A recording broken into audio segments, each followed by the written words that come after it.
সরস্বতী পুজো মানেই হলুদ আর নিম পাতা বাটা গায়ে মেখে স্নান করা। তো ছোটোবেলায় মা করতো আমাদের জন্য, আর এখন আমি করছি আমার মেয়েদের জন্য এবং আমাদের জন্য।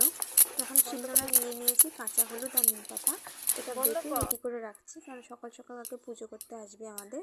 তো এখন তাই বেটে পেস্ট করে রেখে দিচ্ছি, ফ্রিজে রেখে দেবো, কালকে সকালে সবাই গায়ে মেখে স্নান করবো। তারপরে আজকে আমি বাটাটা রেডি করে রাখলাম, এখন স্নান সেরে পুজোর কিছু কাজ আগিয়ে রাখবো। হ্যালো, তো কালকে সরস্বতী পুজো, তো ভাই সকাল সকালে পুজো করতে আসবে, সকাল তোমার 6:30 7টে নাগাদ।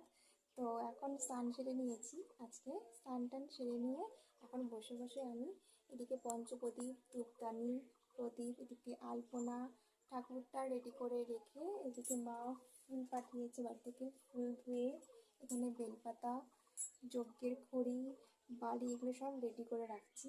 কালকের কাজ আজকে একটু কমিয়ে রাখছি, কারণ কালকে তাহলে আমার সকাল সকাল হয়ে যাবে, আর ঠাকুর চলে গেলে আর পাওয়া যাবে না সেক্ষেত্রে। আর তারপরে পুজো হয়ে গেলে মেয়েদেরকে নিয়ে একটু বা বেরোবো।